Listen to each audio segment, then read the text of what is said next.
Hi, it's Jess. And Mel.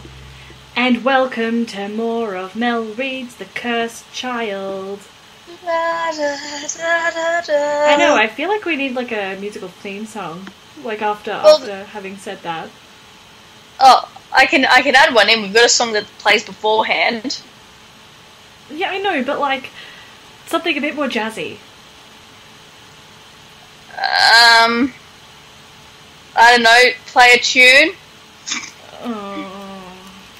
Okay, you know what, let's move swiftly onwards from musical themes and dive Jess right is into... bad at music.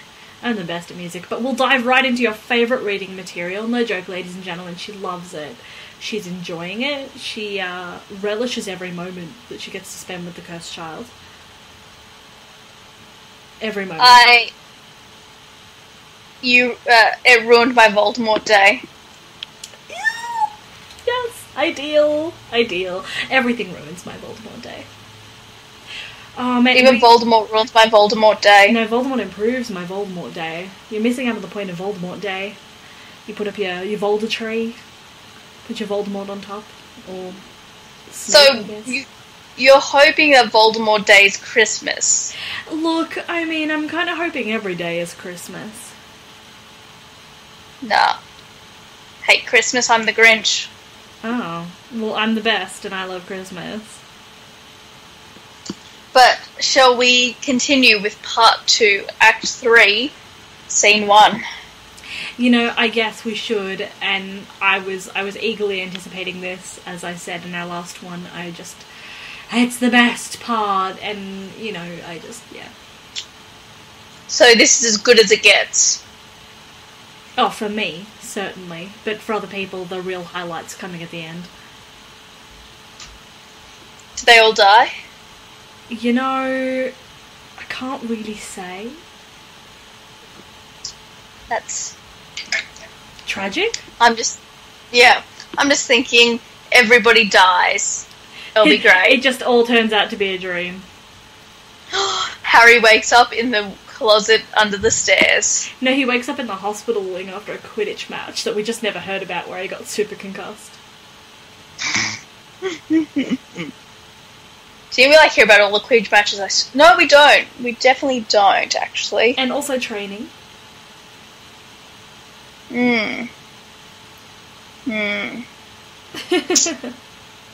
So many ideas. So many. But yes, alright, scene 1 of Act 3. Let's jump right in. So it's a couple of days after Act 2 finished, and Scorpius is called to Headmistress... I was about to call her Dumbridge. Oh, yes, I love it. I can't take credit for that. Tales from Godric's Hollow are currently doing Book 5, and Josh has started calling her Dumbridge. Love it. I approve. Good job, buddy. And we're all doing it by accident all the time now. Matt does it all the time by accident. Sorry. So, Headmistress Umbridge's office. Yeah. And I just want to talk about athletic ability. Okay. I don't actually think it takes so much athletic ability to be a Quidditch player, just some hand-eye coordination at best, and the ability to ride a broom. But, you know, they don't have to run around and lift weights or I think run. I think running a broom is probably more tricky than we realise. I'm not saying it's not tricky, but I don't think it would take a huge amount of athleticism. I suppose not. It's one of the things we'll never know until we do it ourselves. I so want to ride a broomstick. I think it would be cool. I always thought the Powerpuff Girls were wasting their Halloween opportunities. They could just fly. Why not just carry a broom with you? And think about it. It would be the perfect tool. People trying to knock your broom down, and then you're still flying, so you've got the surprise advantage on them in the middle of it. I just feel like they wasted a lot of great opportunities for Halloween. They probably went as wrestlers and princesses and cats. I think they did do that. I remember Buttercup dressed as a Mexican wrestler. Yeah, that did happen. It might just be in my head. No, that happened, I'm pretty sure. Anyways, we're losing the point. So it's a really short scene. Child. It'll make it better. Powerpuff Girls come in and save the day. Anyways, so he's in Umbridge's office, and she's very worried about him because he's become very odd, and he's asking questions about Harry Potter. How did Harry Potter die? And he's not hexed, cursed, or jinxed, so there's something wrong with him. And Scorpius very quickly goes, No, I'm fine, really sorry. Consider me fine. It's just been a weird few days, but I'm fine. And she believes him. And they have this line that they all say, for Voldemort and Valor. So I can understand in this alternative universe saying, for Voldemort. I get it. Yeah. But what's the Valor thing? Literally, it's just confirming that Valor is the worst Pokemon Go team. You want to? I never played Pokemon Go, but I think you're gunning for a fight. I mean, Mystic, clearly. But, just, carry on. Yeah, I was about to say, this is all going straight over my head and probably over the head of many of our listeners. That's fine, as long as someone knows that I said it. So, scene 2, we learn that Scorpius' nickname is Scorpion King. Which stupid. Is completely stupid. And he gets asked to the Blood Ball by Polly Chapman, who I'm guessing must be pretty or something. But we learn that the Mudbloods are kept in the dungeon, so that means poor Muggle-born girls and boys are being sent to school by their unassuming Muggle parents, and then being captured in a dungeon and, tortured for a year. Or more, maybe they never go home. I actually don't think that their parents just send them to school. I think they might get taken. Mm-mm. Don't you think? Yeah, that could be it too. Either way, these poor kids are in a dungeon. And we hear for Voldemort and Valor again. Yay. Yeah, so then Scorpius goes and sees Daddy Dearest, who's head of magical law enforcement, and also apparently head of bribing the Muggle government to conceal their activities. Like, at this point, why would you bother? Yeah, I feel like after a while, it's like there's no point. It's just say it. There's witches and wizards, come get us, buddy. They've got, anti-Muggle charms, they hide out, they come out to do guerrilla warfare. They'll be fine. Pretty much. Who's going to argue? Sorry, drinking my champagne. Oh, also, side note, on the name Scorpion King, because I've decided this is going to be the episode where we just go off topic, that makes me think of the Mummy movies. That's what I thought of as well, but I wasn't going to go off topic and bring it up, but since you have... No, I give full permission to go as off topic as you want on occasions throughout this episode, because I feel like that's what it reminds me of, but then I remember it's just a pasty white boy in England, Scotland, really. To be fair, the Scorpion King in the Mummy was stupid as stupid can be. Yeah. Though, those abs. Oh, those abs. Oh, were they CGI? He was CGI. Well then, yeah. Well, not he wasn't totally CGI. It was The Rock, I'm pretty sure he played. They superimposed The Rock on. Yeah, then it was The Rock's pretty cool. Partially CGI, at least. Yeah. Oh, well, no, they cut off half his body and put him on a giant scorpion. Which is a really spooky thought. The things Hollywood will do. But then The Rock is pretty buff. You know what? We'll investigate that one later. What? If they stuck him on a scorpion? No, the CGI abs. Maybe they're real. I hope they're real. That would be nice. I feel like The Rock... I feel like they'd be real. Uh-huh. Okay, sorry. Carry on. The Blood Ball, Polly Chapman. Sounds like a tart to me. Yeah. She's the Pansy Parkinson, right? Oh, how sad is that? That we have to call someone the Pansy Parkinson of this world. That makes me sad. I mean, I don't know. I feel a bit like that's insulting Pansy. Which is a lot. Which is a lot to say. But Pansy was described as unattractive, while Polly, despite lacking description, from how everyone behaves, indicates that she's quite attractive. Yeah, but what is attractive in a world where Voldemort is the boss? Polly Chapman doesn't have a nose. Polly Chapman has scales. Actually, it's Nagini's great niece, because I don't know how long snakes live for, but I'm assuming it's like a great niece by now or something. Her little snake tongue just darts out, and everybody kind of shudders but smiles, like, oh, this is fine. We won't talk about how awful this really is. So anyway, Scorpius goes and sees Draco, and Draco's upset because Scorpius is acting weird. But Scorpius then completely... Oh, by the way, sorry. Yeah. There's Mudblood death camps. I know. I'm very uncomfortable about this, because I get what they're doing. They're going, oh, look, it's like the Nazis took over. Yeah, but I don't make it look awful, but... They don't respect it. Yeah, no, it's not respected at all. It was mishandled. Like, come up with other forms of horrible things, and you could have easily done it, like with massacres or... But I do agree that making camps is a... And what would they do, really? Like, it's stupid as well. It is stupid. And it you know, there are so many things to say about that. You know, at the end of the day, they're all still literal human beings, so you can't escape that, and there's no way that the entire magical world would just let this happen. So I feel like it wasn't very authentic in that way. If you know what I mean at all. Yeah, I get what you mean. So I feel like MACUSA wouldn't have let it happen. Yeah. They would be aware and they would be doing something, and the rest of the wizarding world is bigger than just Britain. So it's, I found that a bit... Unless they've, like, closed Britain off.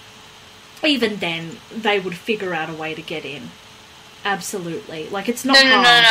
I mean, like, the wizarding world has sort of said you keep your problem there. Because the rest of the wizarding world pretty much ignores the Voldemort threat. It's been said so in canon, well, Pottermore, which is canon. Essentially, it seems... True. But there comes a point at which you have to intervene. There does come a point. And I guarantee you, the second people started getting out and relaying that story, not only would they be building sympathy over time, so within 10 years, everybody would step in. I can almost guarantee you. Like, regardless of a... Yeah. No, I see where you're coming from. I agree. I'm just quite annoyed with it. I know. I think it's a bit of a silly excuse and a poor effort at world building. Yeah. Right, so anyways, Scorpius manipulates Draco by using his mum and being like, she said all these lovely things about you, Dad, yada yada yada, and then Draco pretty much says to him, whatever you're doing, do it safely, I can't lose you. And just, like, lets him go off, and they're, like, both for Voldemort and for Valor. What do they do when they're saying that? They put their hand over their heart. Do they then just plunge it into their chest and rip it out? Squeeze it? Because that's what I'd be doing. I think you would be dead. I don't think magic allows for that. What show is it? Oh, Once Upon a Time is where the evil queen and all them, they plunge their like hands into each other's chests and pull out hearts. It's great. Everyone's fine. No bad things happen. Oh yeah. Yeah. So scene 4, we learn that Cedric became a Death Eater. Yeah, and he's got some poor kid who does his homework for him. And then he realises Snape's alive. You know, he's missed... How would you miss this? I mean, he's been in the castle for, let's say, 3 days now. How do you miss that Snape exists, like, until this point? Surely you would have realised by now. But I think you're still caught up over the fact that everyone is saying for Voldemort and Valor. I know that would really stun me. Like, I feel like there would be plenty of things to distract you from someone you've never known. You'd be thinking about other things. You'd be going, holy crap, my best friend is unmade, and all this stuff is happening, and a giant snake rules my world, and we've got mudbloods in the dungeon, and I feel really illegal about it. But then all of a sudden he goes, oh, Snape! Somebody said Snape, and he runs to find Snape, which is scene 5. And so there's a lot of talking about punishments, talking, and then Scorpius is like, you loved Harry Potter's mother, Harry's mother Lily, you spent years undercover, and pretty much tells his story to Snape. And by the way, Snape's really out of character. I tried to go, well, you know, it's an alternate universe, but no, just no. But anyway, he takes Mr. Scorpius off to the secret lair / its titled campaign room, where Rebel, Hermione Granger, and Ron Weasley hide out. Oh, yes. Yeah, so, yeah, they're kind of lame. And Ron and Hermione have rebel looks, we're told. Their clothes are described, and it says Ron doesn't look like as much of a rebel as Hermione. And then His pants on puffy above the boots. Then I remembered how much I hate these writers, because Ron pulls out his wand and then realizes he has it the wrong way around. Ron is not that incompetent. Yeah, he's not. Like, you know how I keep joking about the book flying out the window? Mm-hmm. It almost did. My window was open. I just thought I'll just drop it into the garden. I'm sure it will not kill the garden. And I'm like, no, this book's so bad it will kill the garden. It might. We'll see. Don't drop it into a well is all I'm gonna say. Poison a village. An entire village of awful. Oh yeah, I missed this part. Cedric killed Neville. How did that make you feel? It's stupid and I hate it.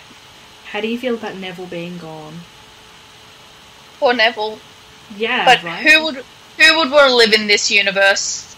Like, at all, like any of the Cursed Child universe, no matter which universe. Honestly, even Voldemort's probably going, this is the worst. He's like, do I really want immortality? Because I might just throw the stone into the lake. Where does he even live in this universe? Does he even live? Like, they all talk about Voldemort, but they don't actually mention where he is, what he's doing. It didn't immerse me in the world. Yeah, you don't get a whole heap about it. Like, is he even alive, or did his Death Eaters just take over? Yeah, I've got Voldemort again. Another Voldemort. Where's the Voldemort? Yeah, where's Voldemort? What's going on here? Is he secretly a Muppet? Just a Muppet. Just some guy who's always out of the frame with his hand up a puppet. That would be the most depressing thing for me, personally. So scene 7 was boring. It's just Scorpius convincing Hermione and Ron to help him, and they say, sure we will, and they get the time turn and they turn back in time.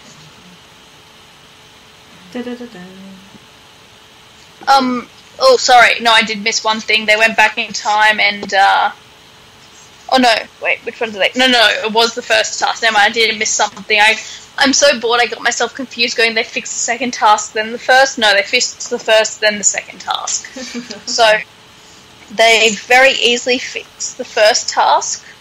That was easy. They just blocked the spell the boys used. So, Cedric's wand stays in his hand, and Ludo Bagman has a stupid line again.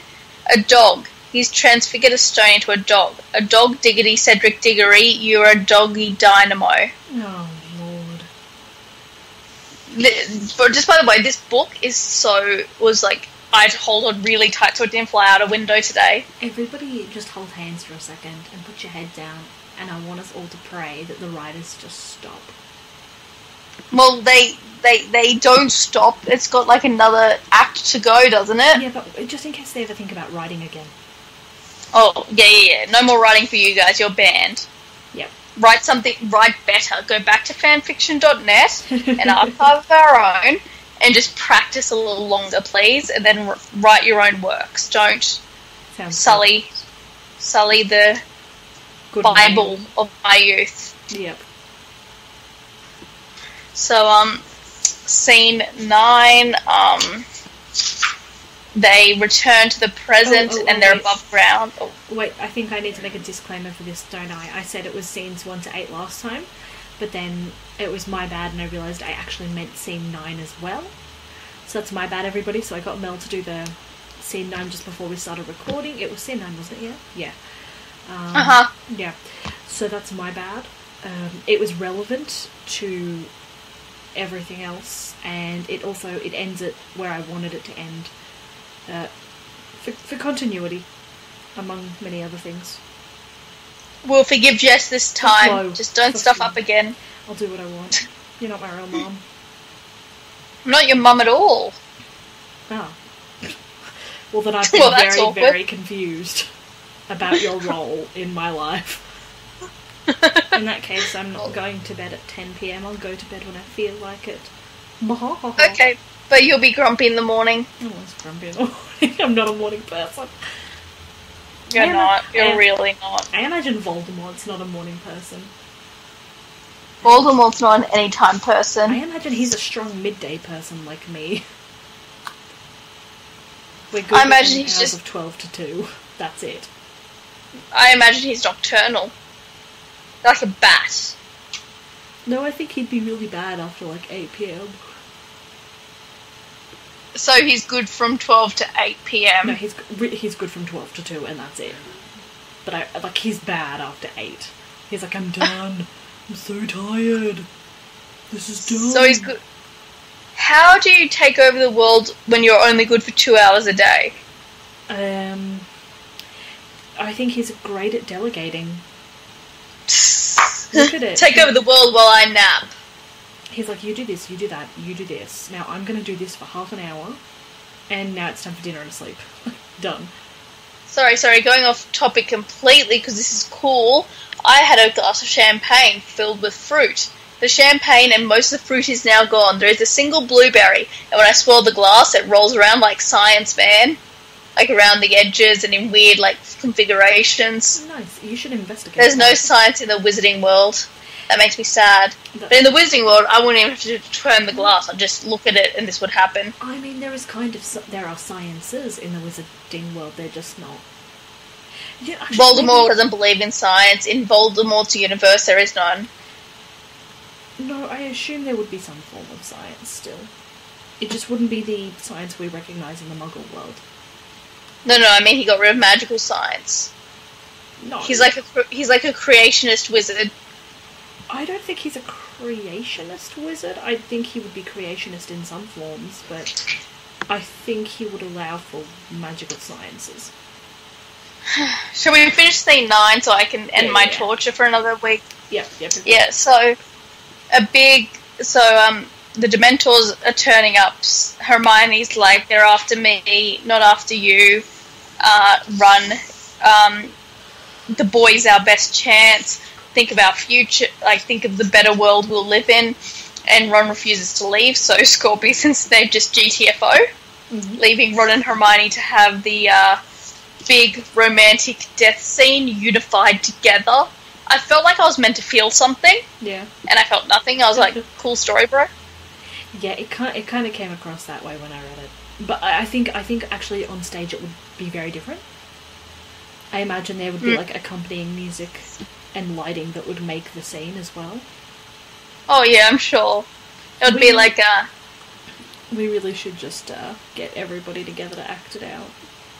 We really should. It'd be great fun. Honestly, it would be better. Maybe I'd hate it less. It would be better if we sat back and other people acted it out for us. Because then we can judge.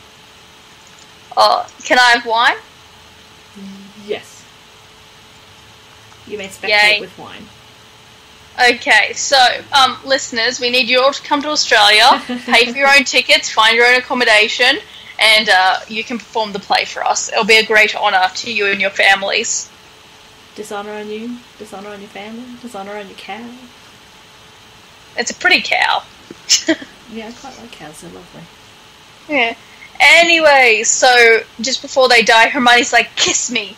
They kiss until the Dementors come, yank them apart, and suck out their souls. Yes. And then Snape helps Scorpius get past the Dementor. Scorpius does this by thinking about Albus. I think these boys need to explore their sexuality a little bit. I think it'll be healthy for them just to see, no pressure for them to be any way. It doesn't matter if they're straight or gay, but Have you never stopped to consider that maybe they've already done it and they just left it out because it would be an inappropriate scene in... Like, maybe. You don't know. When Hermione was 14, she was going to a ball with Victor Crumb, who was 18. Just saying. I mean, you do you, boo, as long as you're happy with everything that's going on and you say fine. Well, no, exactly. I'm not happy, but still.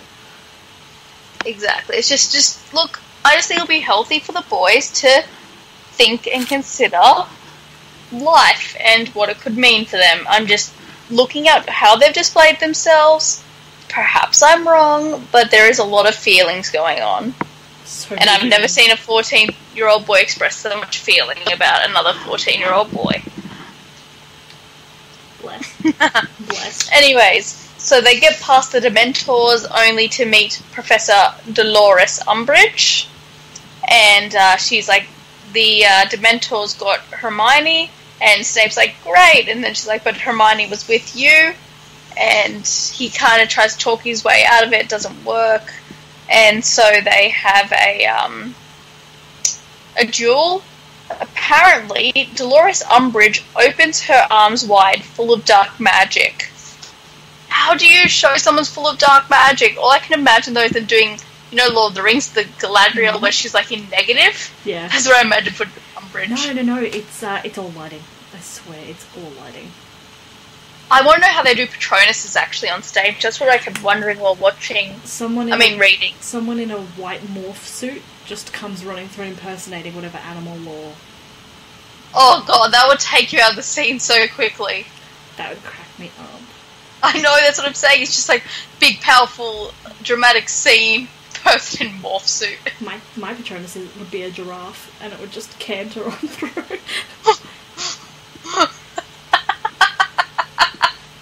I got this image in my head of two people in a morph suit, one of them on the other shoulders, holding a giraffe head up. Absolutely. And they're just cantering across the stage. Yeah, that would be my Patronus, just to see that happen.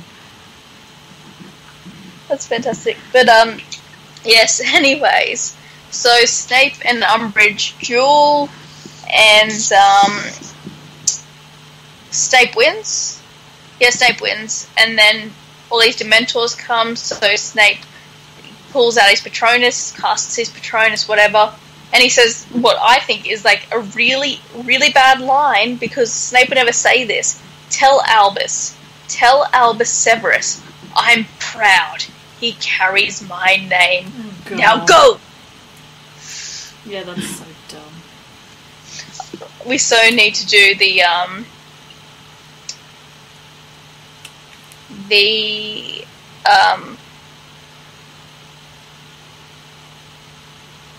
my dramatic readings with me in various wigs. Sorry, I just lost that for a moment. You just forgot what you were about. Yeah, I forgot what I was about, but I want to do my dramatic scenes in wigs. This is going to be great. I'm going to do it. I'll put it on YouTube. Oh, Lord. And you'll be in it with me. Mm-hmm. Even if you are cowering in a corner. I won't be cowering, I'll just be frowning. Like a heap. Anyways, so instead of showing us what happens with Scorpius and Albus, we get to see Snape's dramatic death scene, and he fights and dies, and we see the doe one last time with beautiful eyes. Now I've got an image of a guy in a morph suit with like really feminine eyes drawn to where his eyes would be. Just cardboard anime eyes glued over his forehead or something. Because he's got to see still where he's going. Yep. Yeah, that's it. So, they rise to the surface of the water, and Albus is alive. Everybody's happy. The parents turn up, and they've lost the time turner. Well, they've figured out they've lost the time turner, and the parents and McGonagall are like, I think you have some explaining to do. Scene ends. Da-da-da-da. I'm glad I had you end it there. That was the correct way to end it. So what did you think of that alternate universe? I kind of enjoyed that alternate universe in some ways, but I'm still finding it so badly written. It does nothing tickle my fancy. I think if somebody else had written that, maybe if it wasn't in play form, I think it needs to be seen live, and even then I'm not sure if it would work out. Yeah, I feel like it would be interesting to know more about that world. We're not presented with a lot of information, and I'm low-key hoping that in a year or two, Pottermore will just... They'll either make a movie about it, or they'll put some information on Pottermore about it. Yeah, maybe. That would be ideal. Maybe, I doubt it. I don't think they'll do much on Cursed Child, really. No, I know... I agree. No, I totally agree. I think that that's what they're going to have to do. They're either going to have to make a movie to really sell it, and it would make, of course, more money, or they're going to have to put up some... I'm really hoping I know Rowling accepted it into her family and said it was legitimate, but I really want to sweep it under the rug. Buried in the backyard. No, I expect her to explain it. If you're going to accept it, you need to back it up. See, there's this person who wrote their own sequel to Harry Potter, and it follows James Jr. Well, he's not really James Jr., James Sirius, and it's not great at all. Yeah. Like, I stopped reading when Benjamin Franklin turned up with the American students, because apparently Benjamin Franklin was a wizard, and he fled to live in the wizarding world exclusively. So it wasn't great, just saying. Yeah, that doesn't sound But great. it was, I actually think it might have been a bit better than this. I would pay to see a stage I still production love of it. My Immortal.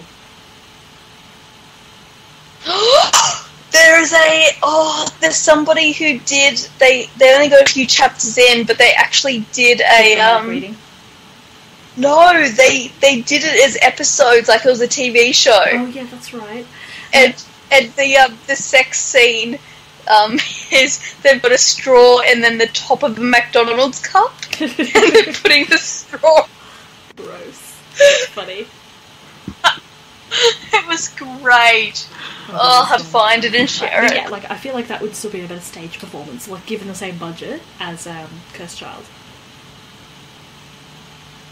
Imagine that would be perfect. Yeah. It'd be like a huge straw and a huge cup. Anyways, but so I feel like the universe would be worth exploring, and I think it could even be redeemed with some quick thinking and rewriting. But yeah. And was there anything else noticeable about the universe? No, I didn't really care. I've kind of really lost interest, and I'm just slogging through this for the fans. Alright, that would explain why. Okay. I have your next readings sorted out. It's going to be 10 to and inclusive of 16. 10 to 16 inclusive. Okay. You're gonna, this is the end, pretty much. We're really super coming into the end of the whole story now. So, we're gonna be over soon, don't worry. It's really getting there. Because the next act only has 15. Awesome. And then back to our regular episodes. Pretty much. Oh, I can't wait. We want to do, just so you guys all know, we want to do them concurrently, doing this as well as our regular episodes, but it's just too much recording that we don't have the time, unfortunately. And I don't have that much of an attention span. No, she really doesn't. Really don't. I don't either. Yeah. To be honest. We're not good at that. No, but we're almost done, and then it'll be back to your regularly scheduled viewing. Rejoice. I'm doing not jazz hands. What's the thing where the little Spirit wave fingers. they do? No, it's not spirit fingers. It's what they do to never mind. Yeah, you're confused. I'm very confused. It's something about like an alternative to applauding. Don't worry about it. What? No, it's not snapping. It's silent. Oh, what are you doing then? I have no idea. Fairy claps. Shaking my hands around. I could make a comment, but it's so inappropriate and I can't. Anyways, I think that's the end of this episode. It was sadly the best part of the book. We're done. It's all horrible. We can set fire to it right now. Mel, you're better at the where to find us thing. I'm gonna need you to do it. So if you check the show notes, I actually link where to find us every single time. Yes. So check the show notes. Yes. I don't want to read it out. Send us an email. Check the show notes. Find us on Facebook. We're not hard to find. We love you all. But true. Mel's sleepy. And well, actually, I need to straighten my hair. That's what I need to do. That's all I need to do. And the headset really kind of kills that. Alright, no. So, yes, we will listen. We will listen to you. You will listen to us again next week. You will listen. Ooh, I'm doing Jedi hands. The pure blood elitism is coming out today. I'm being a Jedi. I'm doing the Jedi hands. You will listen to Witch Weekly. Oh, well, I'm a Sith, so we're going to have some real issues shortly. You will review us on iTunes and give us a 5-star rating. Oh dear, don't tell them that. Now they're going to give us like a 1-star rating. Just to spite me. Probably. But not me, because I am beloved by all. Anyways, we should let them go, and we should go do our things. Thank you all so much for listening. I'm so sorry that we're all having to go through this, but we're going through it together. Tonya, have you been doing your reading? Yeah, Tonya.